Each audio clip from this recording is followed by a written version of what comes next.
You're so cute. He's so cute. Today, I'm working with Aabi, the 4-year-old Dachshund male who has a pretty intense case of barking. He barks a ton whenever the doorbell rings, which is definitely going to be the main focus of this session, but I also address little things like barking whenever someone stands up. So as is with all my sessions, I started out the session by seeing the actual behavior and seeing the dog in action doing the barking, and I also went over some basic questions with Aabi's mom. Do you know how many minutes of exercise he gets a day, like ish? Exercise, you mean just walking? Yeah, walking, running, whatever he does. I think I go different, like I go twice with him. Okay. Once around noon. For like 30 minutes to an hour. Oh, nice. Okay. And in the evening shorter. Like oh, perfect. Okay, so he gets above an hour a day. Yeah. Okay, so one thing that I would recommend though is try doing like 30 minutes, or maybe even like 15, basically doing more frequent walks, but a little bit shorter. Just because the one thing I can think of is maybe he has a lot of pent up energy, which is maybe contributing to the overbarking, especially when he's home alone. And then the last question actually I wanted to ask you was, when you're home, whenever, does he ever get any sort of like mental games or mental exercise, or like do you do training? I do sometimes hide things for him. Oh, perfect. Okay. And then he would find them. Okay. I got him that thing we played for a while. Oh, the puzzle. Yeah, but that's too easy. Like, it's too easy to figure it out, right? Yeah. As we continued talking, I got the sense that Aabi actually was getting plenty of physical and mental exercise for a standard Dachshund. So I wanted to then just get right into the desensitization part of training with a doorbell. But we can already get started then with the doorbell. So I'm just gonna find a YouTube video that has a similar doorbell sound. What are you doing back there? Interestingly, in this case, they had this kind of unique doorbell sound, so I couldn't find the perfect sound on YouTube. So we actually decided to record the real doorbell sound with my iPad and use that instead of finding like a standard doorbell sound on YouTube like I normally would do. So perfect, now we have the recording of the actual doorbell, which is actually amazing. So let's start with the downstairs one, because he did have a bigger reaction to that one. Yeah. You ready? So I'm gonna do the same thing where I'm gonna play at a low volume.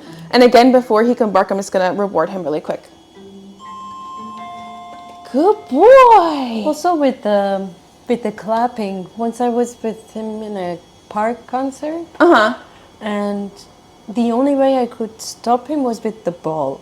Like just right before they started, I started playing with him with the ball. That's perfect. And then he wouldn't remember to bark. No, yeah, that's amazing. That's actually literally what I wanted to show you for the hallway noises, or like even for anything. Just like whenever he's about to bark, you intercept the behavior with something good, like the toy that you did at the concert. That's actually like the perfect way to train it long term too, because one, you're giving him something else to do. Two, you're giving him something like amazing, like playtime or treats or whatever. So he's associating the claps with that. Thirdly, what was I gonna say? Oh, thirdly, you're preventing him, or you're basically making him learn that even if he doesn't bark, nothing changes. People are still gonna clap. Yeah. People are still, like, someone's still gonna come into the door. I don't think he's smart enough to. No, he is. He's so smart. Want to go again? Here, maybe I'll make it like 2 more louder, since he's already doing so well. Good boy. Good boy. And you could kind of tell with his ears moving that he's thinking about it. He's not going to do it, I don't think, because it's still quite like low. He's fixated on exactly, and also because we're not standing. But we will progress to the point where every time it moves, we're going to stand and pretend someone's coming, and we're going to teach him an alternative behavior. Good boy. Good boy. What a good boy. And we stayed at this step for a little bit longer, and basically in summation, what we're doing here is desensitizing him to the sound at very, very easy little steps. So we're starting with a super low volume, increasing the volume, and continuing to associate it with treats. By doing this, we're number 1, reinforcing the behavior of not barking. Number 2, showing him that yeah, even if he barks or not, the doorbell's gonna ring. Whatever is gonna happen is gonna happen. But thirdly, we're also changing his emotional reaction to the doorbell. So Aabi's mom in the beginning did tell me that he's very anxious, fearful of a lot of things. So by using a lot of treats compared or paired with the doorbell, we're basically changing his emotional response to the actual sound to be more positive, because he's getting so much positive reinforcement in combination with the sound. But since he's doing so well, I do want to then incorporate something else. So I wanted to teach him when the doorbell rings to go to his bed. And then he'll also not like rush the guests. So you'll be able to have like your own space to let the guest in. And then he can only get off the bed when you say free or whatever word you want to use. Okay, buddy. What's his word for bed? Go to bed. Oh, okay, go to bed. You speak so many languages. Yes. What a good boy. 3 languages. Yeah. Okay, so now what I'm gonna do, is it okay if I use the word free to let him go? Okay, so basically when you want him to do free, you're gonna take a treat and throw and say free. Perfect. And now I'm just gonna play the sound, immediately say go to bed, and reward him when he's there. And also I'm probably gonna reward him, or I am gonna reward him for staying there. So I'm gonna continue giving him treats to stay there. Okay, Aabi, go to bed. Go to bed. Yes, good boy. Good boy. He acts like he hasn't eaten in like 10 years. Every time I feed him, I'm like, it's like he hasn't eaten ever. Go to bed. Oops, sorry. Good boy. What a good boy. He gives you an extra. Thank you so much. Sorry. Good boy. What a good boy. He gives you an extra. Thank you so much.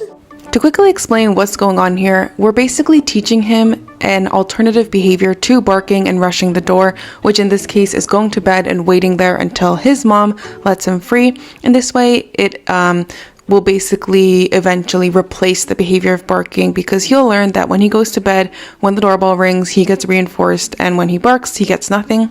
And at the beginning of the training, as you can see that I'm doing, I'm ringing the doorbell sound, then immediately telling him to go to bed, leaving little to no time for him to bark or even think about barking. I'm immediately giving him something more productive to do, therefore eliminating the risk, or at least reducing it by a ton, of him barking, and again giving him something else to focus on. Go to bed. So since the alarm is on top of the go to bed, I think he's having a little bit of a harder time, which is why I'm trying to like help him by pointing. But ideally he could do it without. Let's try this one without it. Free. Okay. Go to bed. Go to bed. Go to bed. Go to bed. Yes, that's okay. You just need a little extra help. As you just saw, that was my mistake. I moved too fast by removing the hand signal, so that extra cue for him of where to go. That's why I had to take a step back and incorporate it back again. Very good. And also I should mention, the more times you do this, probably not for the first like week of practice or whatever, but eventually he'll even take this sound as the cue to go to his bed. So you won't even have to be like, go to bed. Sometimes you'll probably have to remind him because he'll get like overexcited. He'll see who's coming. But yeah, basically this is gonna act as the cue. Cool. Oh, thank you for the paw. You're so cute. Thank you. Okay, now since he's doing so well, I'm gonna try to sit a little bit further, just so he gets more used to it. Free. Okay, ready? You ready, buddy? Well, first let's try it without. Go to bed. Go to bed. Fine. Wow, good boy. Good boy. Okay, now let's try with the alarm, okay? Free? You ready? Go to bed. Yes! You're so smart. Actually, here was kind of a breakthrough moment. So as you can see, a lot of times, this time and times before, he spins when he goes onto the bed. And we actually, or Aabi's mom told me here, that she uses the pointer finger as the cue for spinning for his command. So then that was obviously very good information to know. So we were able to switch the go to bed hand signal as more of like a waving motion. And that was a huge game changer for Aabi. Go to bed. Oh, maybe we don't even need to say go to bed, huh? You're so smart. You're so smart. Okay, since he's doing so well, I think we could even level up. Basically, when you're training at home, though, like each session, you'll have to start from scratch again. But each time he'll move forward faster. So for example, like if you were going to do this tomorrow, you'd have to start again from the low volume, probably sit closer to the bed, blah, blah, blah. but he'll be able to pass that like level faster than he did today. And then each day he'll get better and better and better until you don't have to practice anymore. So right now he's probably gonna bark because I'm gonna stand. But also another thing I wanted to show you for this one is basically I'm gonna break up my standing into like little parts and then reward him every time he doesn't bark. So he gets a treat now. I'm about to stand, he gets a treat. Another treat. Yeah, good boy. And if he barks, I'm just gonna like wait for him to be quiet for 2 seconds and then reward him. Good boy. It's like a good workout to use my muscles. What a good boy, huh? And something I find also is that tossing the treat on the ground again gives him something to do. So it makes it easier for him to not bark. Perfect, you didn't even bark when I stood up this time. What a good boy. Like I said at the beginning, the main focus of the session was definitely the doorbell, but I figured since I'm gonna be standing up during this session, we might as well address it because it's kind of an easy fix, this one. Then Aabi was ready to step it up a little bit and make it a little more difficult and a little more realistic of a real situation when the doorbell may ring. So I started incorporating the action of actually going to the door while Aabi stayed in bed as he was told.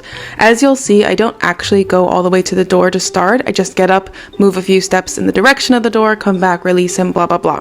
This is because I really want to set him up for success and take baby steps towards the final goal, which is obviously Aabi staying in bed for the entire time that his mom goes to answer the door. Okay, so this is complicated, Aabi. You have to get ready. Are you ready? Okay, I'm gonna put it at a lower volume because this time it's a little more intense. Oops, sorry, Aabi. Okay, ready? Go to bed. Yes! I'm gonna really slowly move for the training because I wanna like warm him up to it. Does he know stay? Okay, stay. Good boy. So as you can see, I obviously didn't go all the way to the door because I'm just warming him up for that. Free. Okay, ready? Go to bed. Yes. Stay. Stay. Good boy. Yes. Free. Go get it, buddy. Okay, ready? I'm gonna make it a little louder. Go to bed. Yes. Very good. Stay.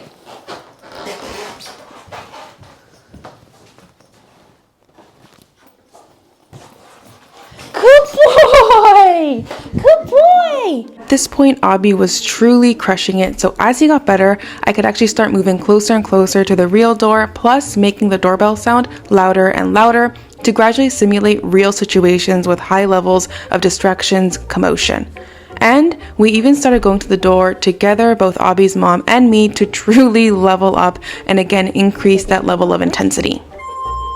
Go to bed. Yes. Good boy. Stay.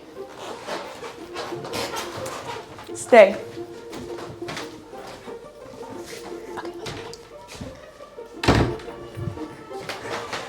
Yes, very good. Very good. That was perfect because we came right back. So we didn't make it too hard, but let's try even harder this time. This time you can open the door. I'm gonna probably stay still looking at him to make it a little easier, but you can go open the door and close it again. Let's make it even louder. Go to bed. Yes, good boy. I'm gonna give him a ton of treats spread out so he's a little bit more occupied. Okay, stay. Stay.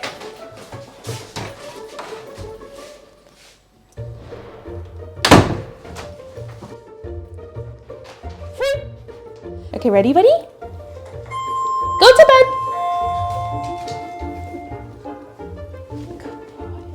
Stay. Okay, let's go. Stay.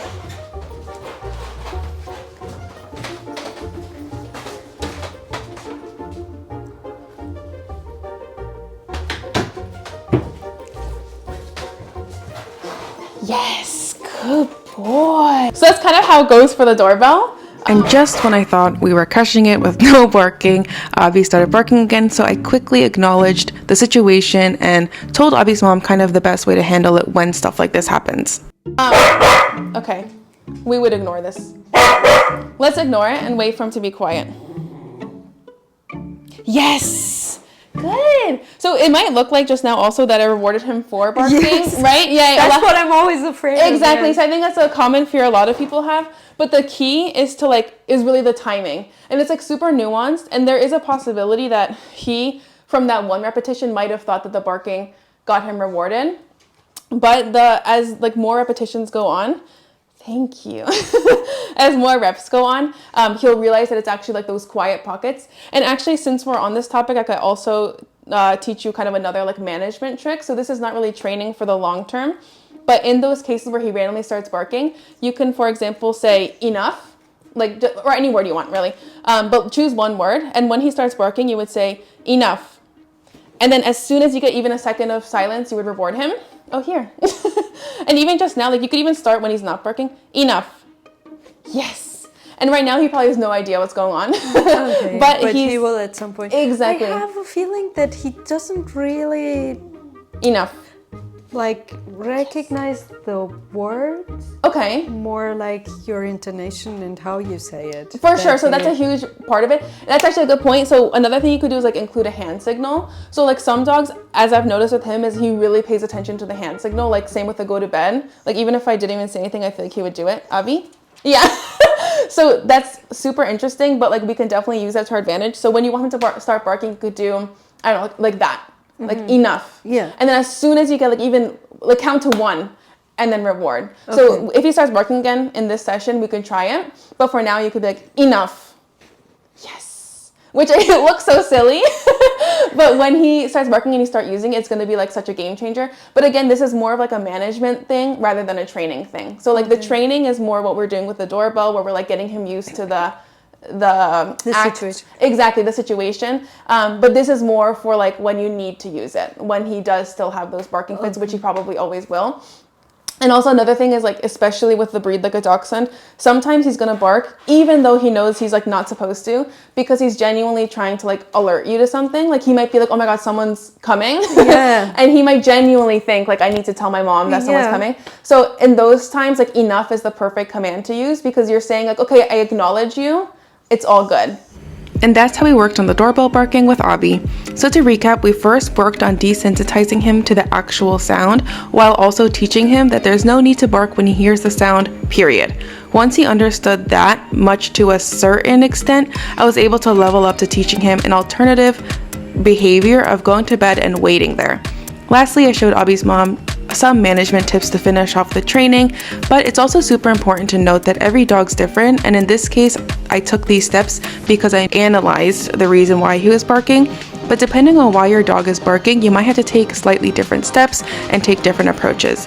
I think Aabi did super well. Comment down below if you agree, and subscribe to see more real-life training with dogs.